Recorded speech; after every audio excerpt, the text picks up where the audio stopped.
akan diadakan dalam masa lagi. Kita silakan Profesor. Bismillahirrahmanirrahim. Assalamualaikum warahmatullahi wabarakatuh.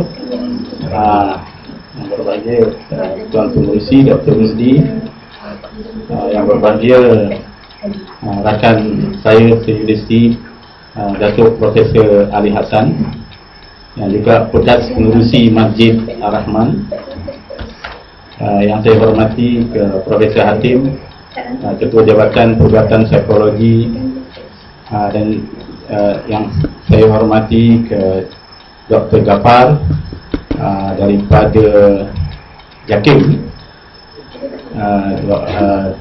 Ustaz Hassan daripada AADK, Encik Zamri daripada MAIS, MAIS, Profesor Zuraini daripada Primary Care Universiti Melaya Medical Center, Sister Jamilah, Sister Ward 3 TE, dan Puan Mastura daripada IKIM yang baru datang dari mana? JAKIM, ya, alhamdulillah. Saya mengucapkan ribuan terima kasih atas sokongan yang Datuk, tuan-tuan, doktor sekalian berikan. Ini merupakan projek kita yang kedua.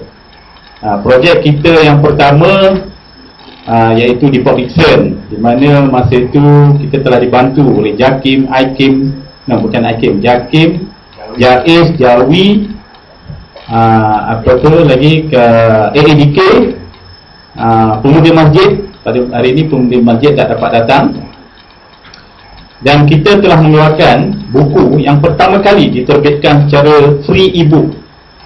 Tajuk buku tu ialah Psychosocial Intervention for Hearing Addiction, dalam ebook, dalam bentuk ebook.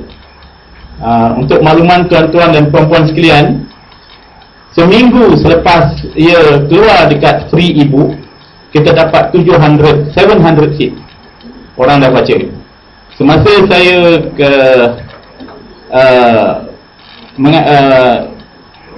pergi ke Beirut, pada masa itu ada conference mengenai tentang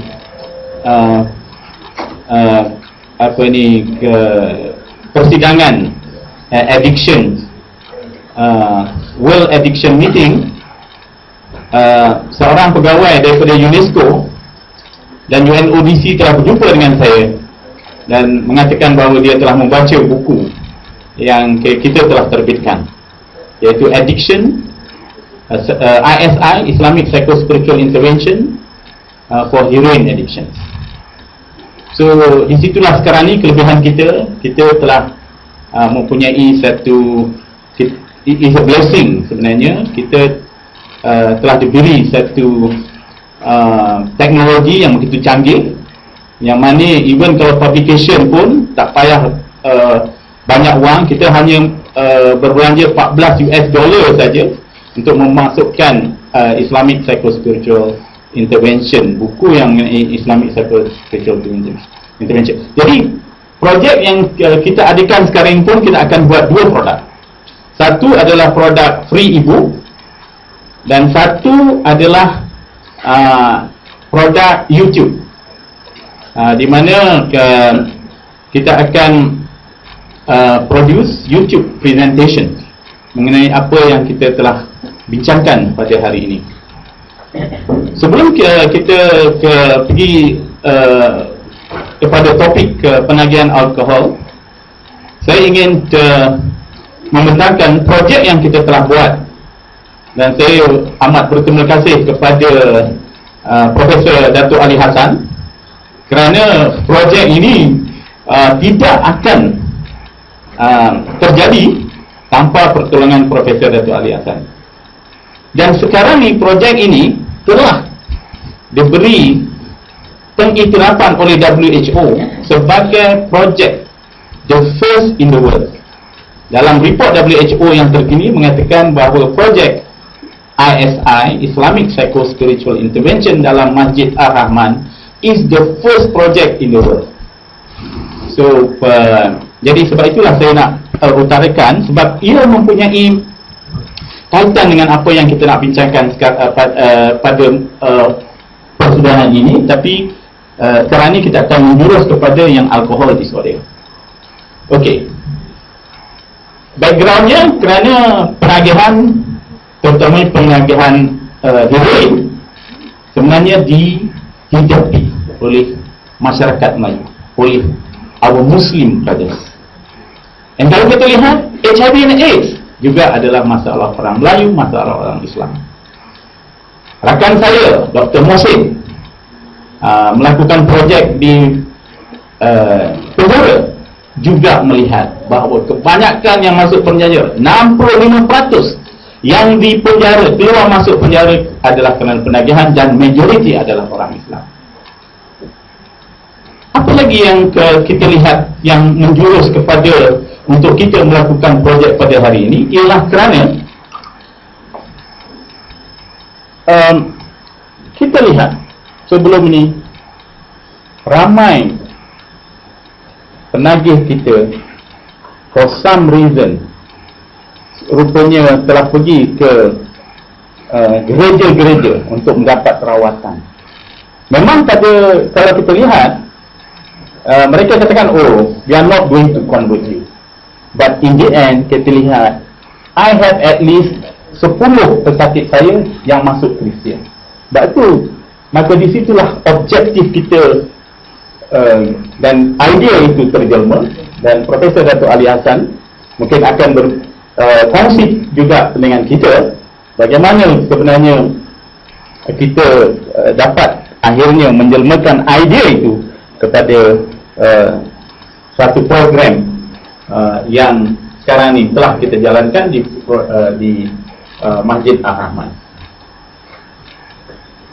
Saya ingin berikan antara cabaran-cabaran yang kita ada. I'm sure Datuk Ali Hassan juga mempunyai masalah yang sama untuk nak meyakinkan orang masjid. Penagih bila dia dengar ada program dekat masjid, sebelum kita keluarkan program, dia dah pergi situ. Dan oleh kerana masa itu Pak Imam dan Ustaz tak tahu, dia panggil polis, berkempiaran dia. Tetapi cabaran yang kita ada adalah macam mana kita nak meyakinkan Pak Ustaz, Imam, Tok Siap, Tok Bilal, yang kita akan membawa penagih ke dalam masjid dan untuk rawat. Maaf cakap, Pak Imam pada yang bila saya pergi untuk mengajukan perkara tersebut, dia tak nak salam dengan saya. Sebabnya dia rasa penagih akan membuat onar kepada masjid. Tapi Alhamdulillah dengan sokongan yang diberi oleh pengurusi masjid yang tak tahu macam mana dapat, akhirnya kita masukkan program ini. Tetapi cabaran itu masih lagi berlaku sehingga 2 hari dulu saya dipanggil oleh pengurusi yang baru yang mengatakan bahawa penagih kita curi barang, penagih kita curi komputer. Saya kata kalau ada bukti, Ustaz, tak apa, beri bukti siapa sebenarnya yang mencuri, report pada polis, dan insyaAllah kita akan bayar. Ya. Dan isu yang saya, kalau dulu dengan Datuk Pengurusi, I have no problem. Tapi yang baru ni, Datuk Pengurusi minta saya present. Sebab apparently ahli jawatan kuasa masjid setelah meminta Datuk Pengurusi untuk memberhentikan projek yang dah berjalan 2 tahun. Jadi saya tanya kepada mereka, Encik Nizam, setiausaha yang baru, saya tanya macam ni lah, apa yang kita nak hilang sekarang ni? Kita hilang akidah ataupun kita hilang barang dalam masjid? Dekat gereja dia tak kisah. We are open, kata. We know penagih ni memang perangainya macam tu. Ya. Tapi it's unfortunate, 2 hari dulu kita masih lagi mengalami cabaran di mana 50 orang telah masuk kepada projek kita, dan ini isunya, hilang barang. So saya kata, Ustaz, mana yang lebih kita punya peranan sekarang ni, hilang akidah ataupun hilang barang? So Alhamdulillah, itu telah memberi satu idea, dan insyaAllah lah dia akan teruskan. Sebab saya tak boleh minta tolong lagi dengan Datuk Pengurusi, Datuk Ali Hassan. So sekarang ni cabaran untuk supaya kita memberhentikan projek yang telah berjalan tu agak mencabar. Apakah rasional yang kita mahu bawa untuk masukkan program masjid ni dalam kita mengendali penagihan? Saya rasa kita perlu keluarkan satu produk Islami. Dan this is a very interesting time untuk kita buat. Sebab this is the time where dengan cabaran yang kita ada dengan apa yang kita hadapi terhadap agama kita, saya rasa we should actually come out with this idea bahawa Islam can save not only so-called the one that is already Islamic, tetapi Islam can be used to deal with macam pesakit, macam penagih, ya.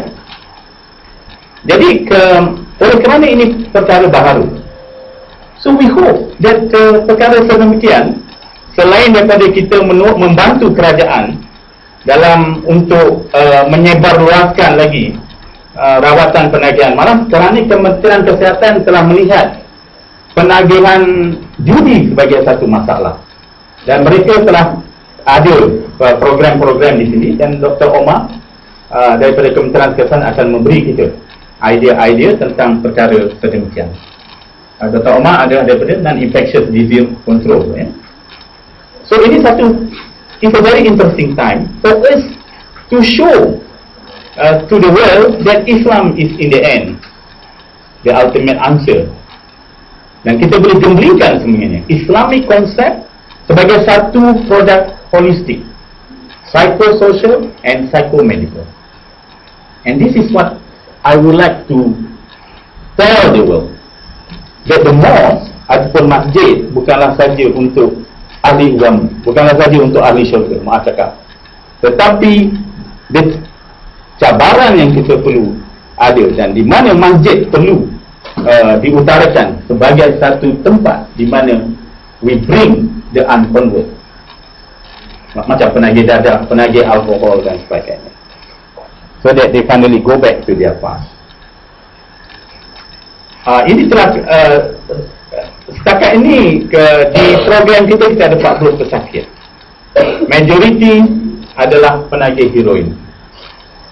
Pada awalnya kita meminta supaya Pak Imam ataupun Ustaz untuk buat psycho-spiritual counselling, tetapi ada masalah di situ. Mereka datang satu hari saja, dan sebab itu kita selepas bekerjasama dengan JAKIM, kita buat satu program di mana kita berikan konsep brief religious intervention yang saya akan terangkan nanti.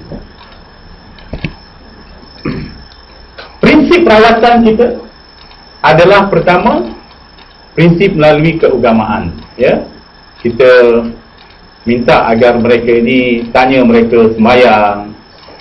Kita ada doa maksurat yang Dr. Kabar berikan kita pada masa workshop di Port Dickson dulu, puasa, zikir. Dan ini sebenarnya bukan diberikan untuk kita. Ini sebenarnya adalah tanggungjawab Ustaz dan Pak Imam yang sepatutnya memberi counselling, 15 minit counselling bagi mereka yang datang untuk mendapat rawatan di masjid kita tadi. Dan ini untuk mengatasi craving dan mengatasi penagihan negatif seperti merokok, alkohol dan sebagainya. Prinsip yang kedua rawatan ialah pembersihan diri ataupun purification ataupun bertaubat. Prinsip redha dan pergantungan diri hanya kepada Allah untuk mengatasi selfish brain. Sebab bila penagih tu memang otak ni jadi selfish, jadi tamak, ya. Otak ni jadi the master of the brain, of the body. Sebenarnya kalau kita lihat daripada kajian neurosaintis, kita lihat otak kita ni boleh terbagi kepada 3 bahagian. Bahagian yang pertama, bahagian nafsu ni, yang mana menyebabkan orang jadi bermasalah dan menanggung risiko addiction ni, dia punya, kalau saiznya hanya sebesar otak cicak, ya, kita panggil mesolimbik dopamine. Tapi di situlah di mana kalau tersalah makan, tersalah minum, dia jadi masalah. Dia akan mengawal seluruh tindak balas. Dan ini yang jadi datang rindu, withdrawal symptom.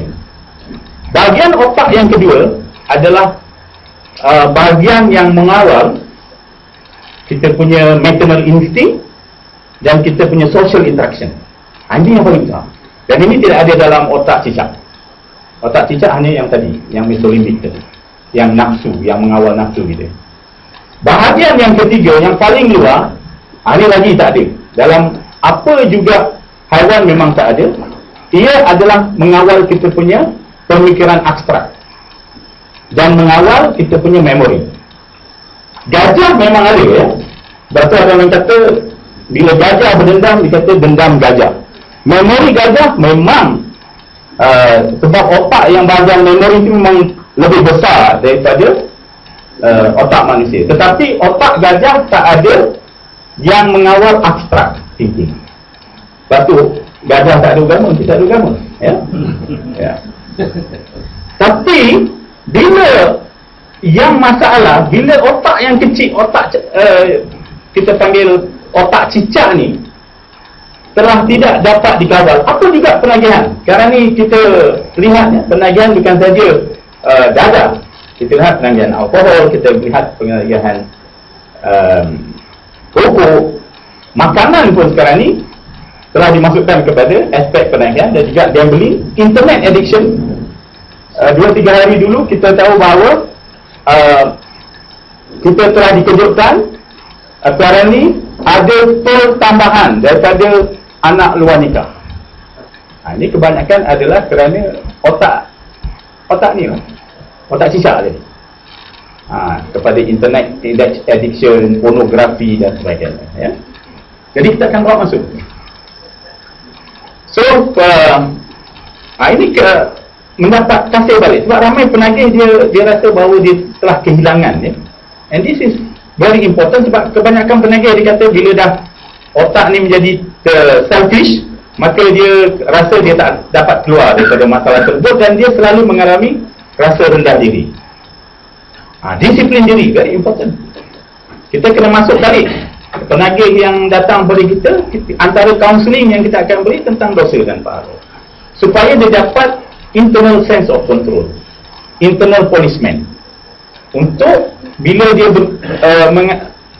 berjumpa rakan dia, ataupun dia ada orang yang ajukan alkohol ataupun dadah balik, dia dapat sebenarnya mengawal diri.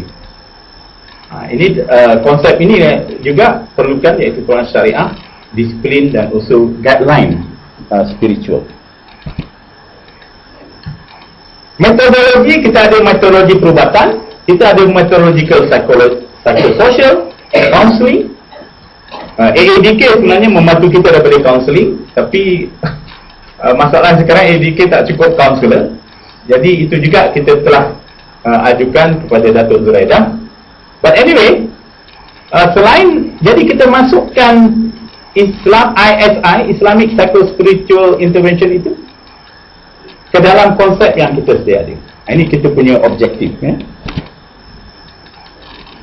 Jadi kita bekerjasama dengan sesiapa juga, the stakeholder yang ingin bekerjasama dengan kita. Dan malah Alhamdulillah sekarang ni yang projek metadon kita ada pharmacist daripada Kementerian Kesihatan yang sentiasa di situ untuk memberi ubat kepada penagih kita ni. Dan aktiviti lain yang kita akan fokuskan ialah Islamic and approach yang practical, yang boleh sebenarnya diterima ketika penagih itu baru nak baik. Jadi ada aktiviti individu, seperti kita minta dia wuduk dulu, sembahyang dekat sunat tahiyatul masjid sebelum dia ambil ubat, membaca doa, baca Al-Quran simple, Al-Fatihah ya, berzikir. Kita tanya sama dia, kita bagi simple zikir and brief religious intervention. Ini yang kita sekarang ni buat dengan kerjasama Encik Megat dan Haji Om, yang mana kita ada individual kita tak dapat buat grup terapi sebab ramai mereka bekerja. Dan kita harapkan sebenarnya mereka ini akan bekerjasama juga untuk misalnya pergi sembahyang jemaah, bila di gotong royong di masjid, buat gotong royong. Saya belajar ni di Australia, di Sydney. Saya melihat program di Australia dalam masjid di mana mereka katakan, instead of mereka katakan community service, dia kata masjid service. Sebab ada ramai di antara mereka adalah orang-orang Islam. Dan apa yang dibuat? Cuci masjid, cuci tandas masjid, antara program-program yang mereka perlu buat sebelum mereka dapat rawatan ubat tadi. Ya, sebab ubat ni mahal. Jadi kita boleh kata prosedur mesti buat dulu program yang senang-senang. Cuci masjid, apa yang boleh dia buat, ya. Ini yang kita buat pada masa penagih itu datang, kita akan tanya tentang asas sembahyang, puasa, fardu kifayah, sedekah, aktiviti-aktiviti pahala yang mereka buat. Kaedah tenangkan fikiran dengan cara ritual. So, pada masa awal kita tanya mereka, kemudian 3 bulan selepas mereka melakukan aktiviti tadi, kita akan tanya balik, ada tak improvement ataupun tak ada improvement. 6 bulan lepas dia masuk kepada program kita, selain urinnya negatif dan sebagainya, kita tanya balik, ada ke dia buat benda macam ni, ada improvement ataupun tidak. Dan kita akan bincangkan selebihnya. Ini sebenarnya ke klinik yang kita ada sekarang ni, terletak di tingkat 1. Dan sebenarnya ramai mereka yang daripada Saudi Arabia, daripada Afghanistan, Pakistan dan juga negara-negara ASEAN telah melawat ke projek di masjid sini. In fact, satu pengiktirafan sebenarnya daripada masjid untuk masjid kita. Ini Masjid Ar-Rahman. Klinik kita adalah di tingkat 1. Jadi antara yang saya beri pada masa saya berbincang dengan tuan pengurusi yang baru dan Encik Nizam, saya kata, apa sebenarnya peranan masjid? Sebab saya tengok, ini dekat Masjid Ar-Rahman, saya tengok masjid telah digunakan untuk orang tidur. Dan saya yakin ini bukan penagih darah kita. Ya, jadi kalau peranan masjid untuk bagi orang tidur, saya take is a waste. Kadang lampu tu buka 24 jam, tapi yang datang tidur, mendegur-degur dalam tu. Masa saya berbincang tu pun, saya tengok ada 4-5 orang tidur kat situ. Jadi peranan apa? Sebenarnya kita buat program ni macam sama juga yang kita buat. Bukan sebab mereka merasakan, pengurusi yang baru merasakan bahawa ini kita memandai-mandai. Saya kata tak ada.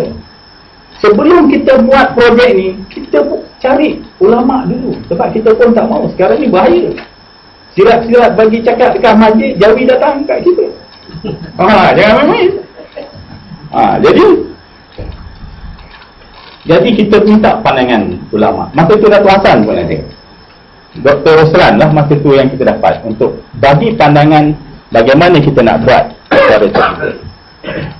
Kita ada pemikir-pemikir masa tu untuk kita nak dapatkan pandangan mereka. Bagaimana kita nak mengutarakan satu projek di mana kita akan buat psycho-spiritual intervention untuk merawat penagihan darah. Dan kita dah sedia tahu bahawa nanti antara komplain yang kita akan dapat ialah penagih kita akan curi barang-barang di masjid. Jadi kita kata, if there is any stealing happening dan kita merasa penagih yang buat masalah tersebut, maka we call the policeman. Apa nama? Ajak-cing. Mula-mula dia tak nak masuk masjid. Dia kata for sick people cannot enter mosque. So we managed to convince him untuk masuk mosque. So kita bagi semua yang kita rasa boleh mencegah supaya penagih ni dapat kita selamat. Tapi alhamdulillah selepas program kita berjalan dan akhirnya kita dapat sebenarnya menjalankan program tersebut. Sebenarnya kerusi-kerusi dengan BP set ni pun kita dapat daripada derma lah, daripada derma. Sebab ramai rakan-rakan kita membantu kita. Ini Haji yang membantu kita untuk menjalankan sesi brief religious intervention sekarang. AEDK datang sekali, Ustaz Roslan, AEDK datang sekali memang tak datang lagi. Bila pesakit dah ramai, dia pun kata dia tak dapat. So kita ada doktor kita yang membuat individual session, ya. Kita bagi rawatan tu dekat masjid itu sendiri. Kita bagi metode. Selepas dia buat brief religious intervention, lepas baca doa, dia ambil urin, kemudian dia ambil ubat ni tadi. Ini ke Dr. Rusdi telah berkesempatan untuk memberi ceramah di Aceh, ya, Dr. Rusdi. Ini pun ada cabaran. Selepas doktor bagi ceramah, doktor daripada Aceh angkat tangan. Ini doktor daripada Kuala Lumpur dengan doktor daripada Jakarta ini mau hancurkan orang Aceh. Sebab pada masa itu orang Aceh tak lagi dapat menerima pemberian metadon untuk merawat penagih dadah. Dan ini antara, jadi kita ada juga membuat analisa quality of life sebagai salah satu daripada melihat sama ada rawatan kita berkesan ataupun sebaliknya. Jadi walaupun cabaran tu masih lagi kita hadapi, tapi itulah antara cadangan yang saya telah berikan ialah insya-Allah saya dah berbincang dengan Encik Nizam supaya kita buat training untuk imam dan juga kaunselor dan juga ustaz. Kita mula dengan Masjid Ar-Rahman kita tentang masalah istilah penagihan. Jadi kita akan lihat daripada saintifik, medical dan juga daripada psikologi supaya mereka ini lebih faham, ya. Tuan Muda Masjid telah menjadikan kita untuk kita upscale, kita tambah program ni kepada 2,500 masjid di Malaysia. Ini belum lagi sampai sekarang kita belum lagi dapat peruntukan daripada sama ada Jawi ataupun Jakim, ya. Dan ini yang kita sekarang cuba ajukan. Kita nak program masjid ni akan juga kita akan melibatkan, ya, penagih rokok, penagih gam, penagih alkohol, penagih judi, penagih seksual. Ya, ini yang kita akan cuba ajukan. Ini kali kedua yang kita telah lakukan dan insya-Allah kita akan cuba cadangkan supaya nantinya ada program ni kita lakukan dalam masjid. Penagih gambling ataupun gambling addiction, ya, sekarang dalam peringkat cadangan oleh Datuk Minister Dio Teng Lai, kan, dan kita akan cadangkan dan saya minta sokongan daripada Datuk dan tuan-tuan sekalian. Kita akan buat satu program workshop yang khusus kepada konsep penagihan gambling ataupun perjudian, ya. Dan saya telah minta kita punya sekretariat untuk tengok mana kita boleh dapat duit, dan insya-Allah kita akan buat tahun depan di mana? Tioman, ya. Di Tioman. Insya-Allah. Sebab saya dengar ada ada kapal kan, ada kapal terbang daripada Subang ke Tioman, ya. InsyaAllah doakan kita untuk ada duit untuk dapat duit. InsyaAllah. Jadi sebenarnya bagi penagih ni tadi kan, kita nak label dia apa pun, ya, ahli neraka lah, macam Tok Nik, Tok Guru kita, even dia label yang merokok ni sebagai binatang. Tapi adakah dengan labeling itu boleh menyebabkan mereka akhirnya keluar daripada masalah penagihan? Saya rasa tidak. Ya, sebab tu saya rasa di sinilah kita perlu juga membuat cadangan untuk melihat jenis penagihan lain. Saya rasa ramai yang orang Malaysia ni, juga orang-orang di dunia sekarang ni meninggal bukan kerana heroin, tapi ramai yang meninggal kerana masalah kesihatan yang ada kaitan dengan rokok.